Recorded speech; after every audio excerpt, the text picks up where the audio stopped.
dissent from the colonial period to the Gilded Age.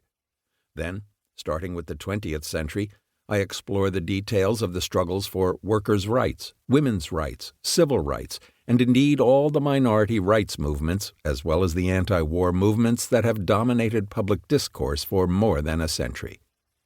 These chapters are updated and thoroughly revised versions of material that appeared in Dissent, the History of an American Idea. Chapter 11 and the conclusion focus on the enormous number of protests that have taken place since 2015. Despite the fact that the United States considers itself the most influential, inclusive democracy in the world, the early years of the 21st century have seen massive protests that challenge that perception. Millions of Americans took to the streets protesting the police killing of unarmed African Americans, sexism, unchecked environmental destruction, gun violence, white supremacy, critical race theory, censorship in public education, and the controversial decisions of a politicized Supreme Court. Meanwhile, other protests based on disinformation, fabrications, and conspiracy theories have deliberately added a fog of bewilderment to an already volatile atmosphere. And all of this, in the Internet age, has been amplified by an unregulated social media that publicizes causes, both real and imagined, recruits adherents, develops strategies, and organizes demonstrations, protests, insurrections. It is imperative for concerned citizens to closely analyze how dissent is practiced in this country as we go forward into the rest of the 21st century.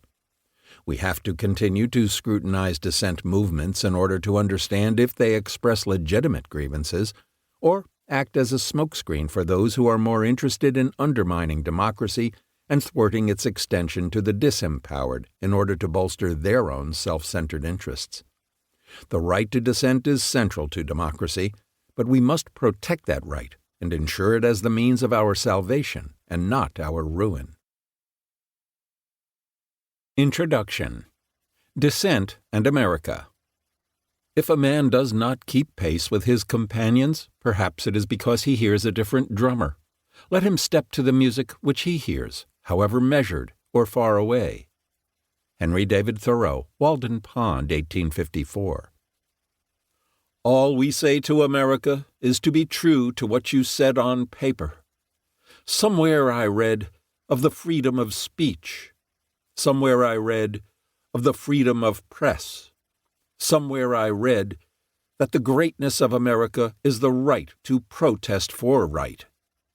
Martin Luther King, Jr., Memphis, April 3, 1968. There are many ways to tell the story of the United States, many possible perspectives. This is the story of the U.S. told through a somewhat unlikely assortment of voices. It is the story of a countless number of Americans who prodded, provoked, and pushed the United States to actually be the nation it imagined itself to be. Throughout these stories runs the thread of dissent, protest, conflict, and change. American Patriots is the personal reflection of a historian on the centrality of dissent in American history. Of course, dissent is not specific to America, but Americans have instinctively understood, even if mostly unconsciously, the interrelatedness of dissent and what it means to be an American. Dissent created this nation, and it played, indeed still plays, a fundamental role in fomenting change and pushing the nation in sometimes unexpected directions. My goal has been to write the story of the United States from the standpoint of those who did not see eye to eye with the powers that be, from the standpoint of those who marched to the beat of a different drummer, constantly challenging the government to fulfill the promise laid down in the nation's founding documents. There has not been a time in American history when dissenters have not spoken out against the powerful and entrenched interests. At the same time, there were many occasions when dissenters against the dissenters fought ever harder to maintain or restore a social order that they feared would vanish if dissenters had their way. And so dissent did not propel the United States on a steady path toward the progress that dissenters sought. It was a rocky road. Dissent is one of this nation's defining characteristics. Every decade, since the earliest days of colonization, Americans have protested for just about every